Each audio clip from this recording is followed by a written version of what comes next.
Itu keren. Kehidupan dalam rencana Tuhan. Neraka itu menakutkan. Seperti apa menakutkannya?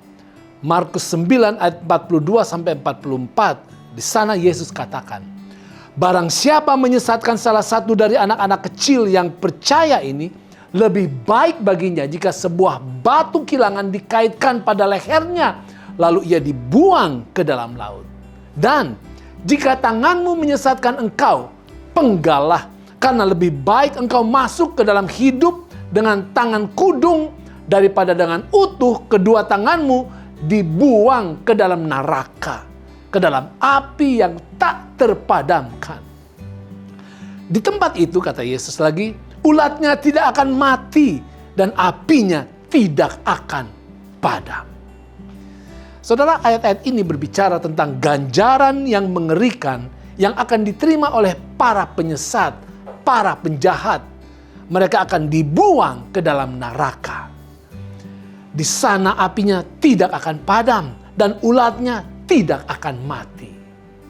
Pertanyaan, apa hubungannya ulat dengan neraka? Kenapa ulat tidak akan mati dan apinya tidak akan padam? Saudara, untuk memahami apa yang dikatakan Yesus dalam kitab Markus, kita harus melihatnya dengan gambaran Yesaya 66 ayat 22 sampai 24. Di sana dikatakan, sebab sama seperti langit yang baru dan bumi yang baru yang akan kujadikan itu tinggal tetap di hadapanku, demikianlah firman Tuhan, demikianlah keturunanmu dan namamu akan tinggal tetap. Bulan berganti bulan dan sabat berganti sabat, maka seluruh umat manusia akan datang untuk sujud menyembah di hadapanku, firman Tuhan. Mereka akan keluar dan akan memandangi bangkai orang-orang yang telah memberontak kepadaku. Di sana ulat-ulatnya tidak akan mati dan apinya tidak akan padam. Maka semuanya akan menjadi kengerian bagi segala yang hidup. Saudara, ketiga ayat ini menunjukkan suatu kontras, yaitu ketika umat Tuhan pada akhirnya menikmati hidup yang penuh damai yang kekal, orang-orang jahat akan menjadi bangkai. Bangkai mereka akan dimakan ulat dan dibakar dengan api yang tidak akan padam. Artinya, para penjahat itu akan mati. Mereka akan menjadi bangkai, kata Alkitab. Ulat akan menghabiskan tubuh mereka. Dan apa yang tersisa oleh ulat akan dihabiskan oleh api. Saudara, inilah yang menakutkan dari neraka. Apa itu? Yaitu hidup mereka musnah, semusnah-musnahnya. Saudara, Yudas setuju menyatakan bahwa api neraka adalah api kekal. Apa maksudnya? Begini, kata kekal sangatlah menarik. Apabila kata ini dihubungkan dengan yang ilahi, maka kekal itu berarti selama-lamanya. Tidak akan pernah berakhir. Tetapi ketika kata kekal dihubungkan dengan manusia, maka itu berarti akan terus ada hingga dia berakhir, hingga habis, hingga musnah. Itu sebabnya tentang api neraka dalam Malaki 4 ayat yang 1 memberikan gambaran yang sangat penting dan seimbang. Dikatakan bahwa sesungguhnya hari itu datang menyala seperti perapian. Maka semua orang gegabah dan setiap orang yang berbuat fasik menjadi seperti jerami dan akan terbakar oleh hari yang datang itu. Firman Tuhan semesta alam sampai tidak ditinggalkannya akar dan cabang mereka.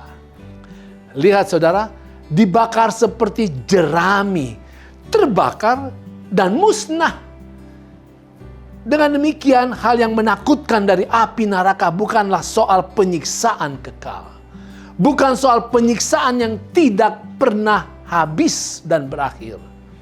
Coba bayangkan saudara, kalau neraka itu adalah kekal. Pertama, itu berarti orang jahat akan dihukum selamanya. Dan berarti bahwa kejahatan tidak akan pernah diberantas tuntas. Kalau begitu, Allah gagal. Yang kedua, Alkitab katakan bahwa Allah tidak senang dengan kematian orang fasik. Loh, mengapa nantinya Tuhan terus memberikan kehidupan kepada orang jahat untuk menderita dalam siksaan yang tak berkesudahan? Tuhan menjadi jahat dong. Yang ketiga, Alkitab katakan bahwa orang jahat akan dihukum menurut atau sesuai dengan perbuatan mereka. Loh, mengapa kalau umur manusia yang mungkin hanya 80 tahun harus dihukum dengan ribuan tahun tanpa henti? Allah tidak adil dong. Jadi saudara, semua referensi Alkitab tentang api kekal harus dilihat sebagai kiasan. Neraka itu adalah tempat dan puncak diberikannya upah terakhir kepada semua orang yang menolak Tuhan. Mereka harus dimusnahkan dengan sedemikian rupa, seperti dengan ulat yang menguraikan tubuh yang mati, dan seperti dengan api yang membakar sampai musnah semusnah-musnahnya. Saudaraku, selagi masih ada waktu, marilah kita menjadi umat Tuhan yang setia. Kehidupan yang Tuhan berikan kepada kita haruslah kita hargai.